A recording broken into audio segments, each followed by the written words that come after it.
ये हकीकत है। ये जो मेडल आप देख रहे हैं, इन मेडल को बहाने आप जा रहे हैं, तो इससे दुखद कुछ नहीं हो सकता। और इस पर भी प्रधानमंत्री की चुप्पी क्या कुछ कहती है? क्या ये जो झटके पे झटका कांग्रेस दे रही है, उससे प्रधानमंत्री नरेंद्र मोदी उबर नहीं पा रहे हैं? क्या जो झटका कर्नाटक में लगा है और उसके बाद 150 सीटों का झटका देने की तैयारी में राहुल गांधी मध्य प्रदेश में और कांग्रेस में भी दोनों की जो फूट थी, उन दोनों में भी सुलह करवाकर राहुल गांधी तो विदेश निकल गए हैं, लेकिन यहां एक बहुत बड़ा झटका देकर निकले हैं क्या प्रधानमंत्री नरेंद्र मोदी को? वो सिंगोल काम नहीं आएगा क्या प्रधानमंत्री नरेंद्र मोदी को? बहुत सारे सवाल हैं, सवालों का जवाब ढूंढने की कोशिश करते हैं। आइए, हमारे साथ कुछ वरिष्ठ साथी जुड़े हुए हैं, उन सबसे आपका परिचय करवाता हूं।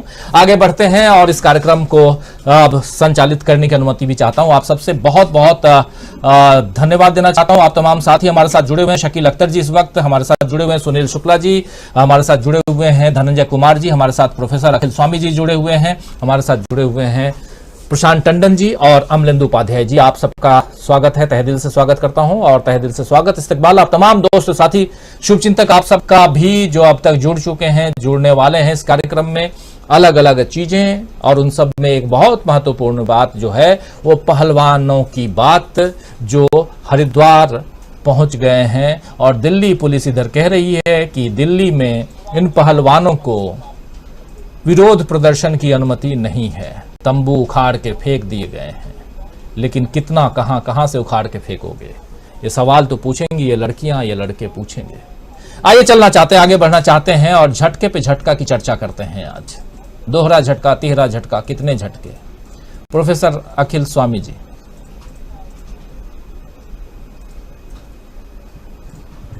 देखिए राजीव जी, मुझे ऐसा लगता है कि जो लोकतंत्र है वो प्रेशर कुकर की तरह होता है।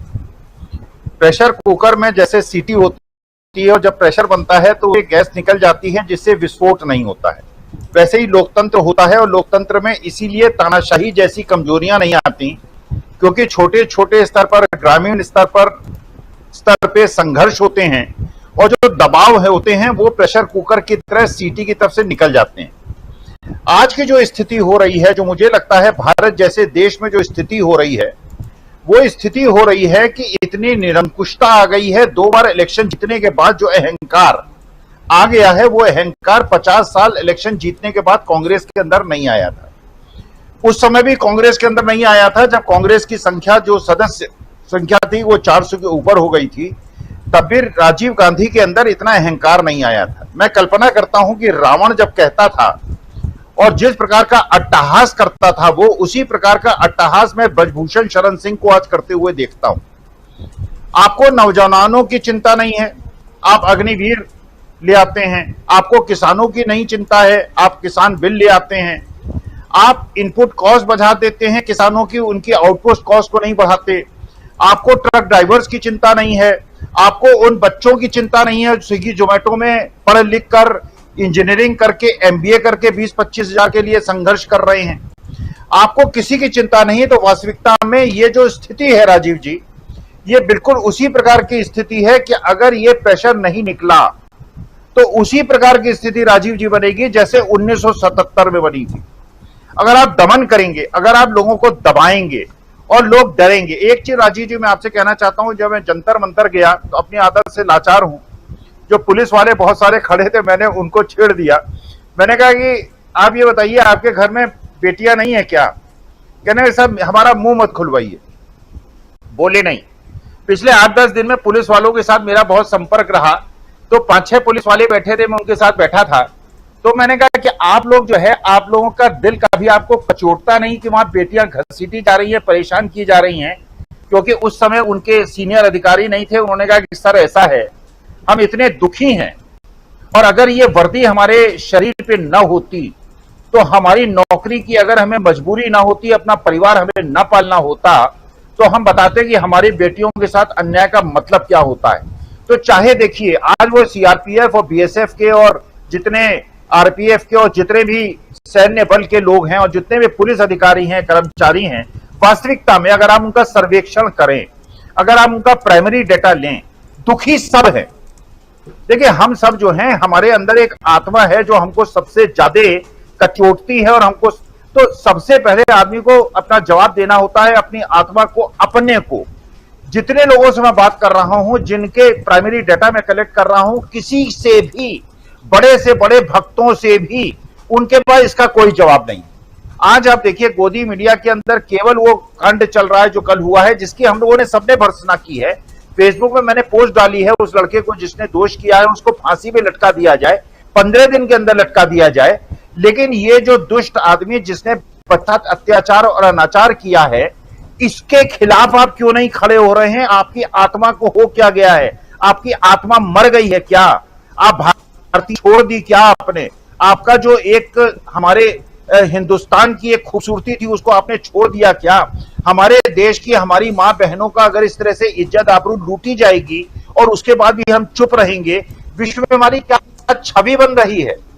तो वास्तविकता में एक घटना जो है विश्व के हर कोने में देखी जा रही है, और एक हमारी शक्ति थी पूरे विश्व के अंदर, वो इतनी धूमिल हो रही है राजीव जी। और मैं आपको लिखे देता हूं, अभी तो आप छोटे मोटे राजस्थान और मध्य प्रदेश की झटकों की बात कर रहे हैं, ये केवल आदत डाल रहे हैं। चुनाव घोषित होने दीजिए, 50% बीजेपी के लोग बीजेपी को छोड़ देंगे, बड़े बड़े लोग छोड़ देंगे।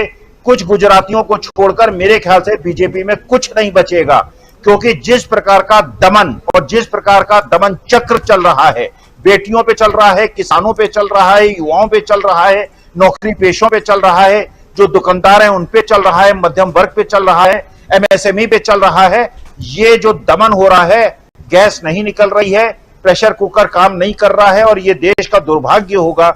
लेकिन लोकतंत्र के माध्यम से, गांधीवाद के माध्यम से जनता 2024 में और 2023 में मध्य प्रदेश, राजस्थान और छत्तीसगढ़ में इसका सबक सिखाएगी, क्योंकि मुझे इस देश के लोकतंत्र पे, इस देश की जनता पे पूरा विश्वास है।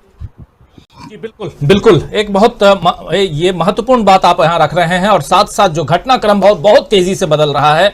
झटका पॉलिटिक्स की बात तो हम बहुत करते रहे हैं दोस्तों, लेकिन अभी इस वक्त जो कुछ हो रहा है ये इस देश को शर्मनाक करने वाली बात हो रही है। इसलिए क्योंकि अगर देश की लड़कियां लड़के जो मेडल लेके आते हैं, जो खून पसीना बहाते हैं, बचपन से एक टारगेट रहता है कि किसी भी तरह एक बड़े गेम में मौका मिल जाए, मौका मिलने के बाद अगर वो जीत करके आते हैं, गर्व से सीना आपका हमारा सबका चौड़ा होता है। लेकिन अगर वो आज गंगा नदी में मेडल बहाने के लिए निकले तो उससे शर्मनाक बात और कुछ नहीं हो सकती।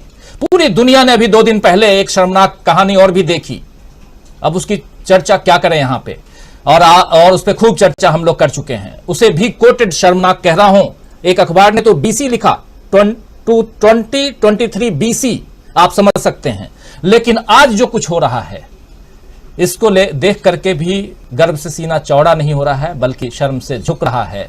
लेकिन फिर भी जो यहां स्वामी जी कह रहे हैं, बहुत इंपॉर्टेंट बात कह रहे हैं कि इसके बाद भी इसी दिल्ली में अगर पॉक्सो एक्ट के तहत किसी के ऊपर एफआईआर दर्ज हो और वो शान से नए संसद भवन में विराजमान रहे, और वहां बाहर वही लड़कियां जिसके कहने पे, जिसकी शिकायत पे पॉक्सो एक्ट के तहत उस इंसान पर, उस सांसद पे अगर एफआईआर दर्ज हो, लड़कियां जो हैं वो घसीटी जा रही हों, बूटों तले रौंदी जा रही हों, और यहां ये शान से मुस्कुरा रहे हों, तो क्या कहा जाएगा?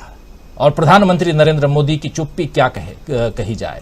बहुत सारे विजुअल्स, बहुत सारे ब्रेकिंग्स आपके सामने हम पहुंचाएंगे। नरेश टिकैत, राकेश टिकैत के बड़े भाई हैं और आप जानते हैं बड़े नेता, वो पहुंच चुके हैं हर की पौड़ी बातचीत करने के लिए इन लड़कियों से, इन पहलवानों से। क्या कुछ वहां से निकल के आता है वो हम बताएंगे। आना चाहता हूं सीधा प्रशांत टंडन जी आपके पास। प्रशांत जी, थोड़ा सा इस बहुत गंभीर मसले पे, और खासकर इन लड़कियों के, ये जो है मेडल को गंगा में बहा देना, शुरुआत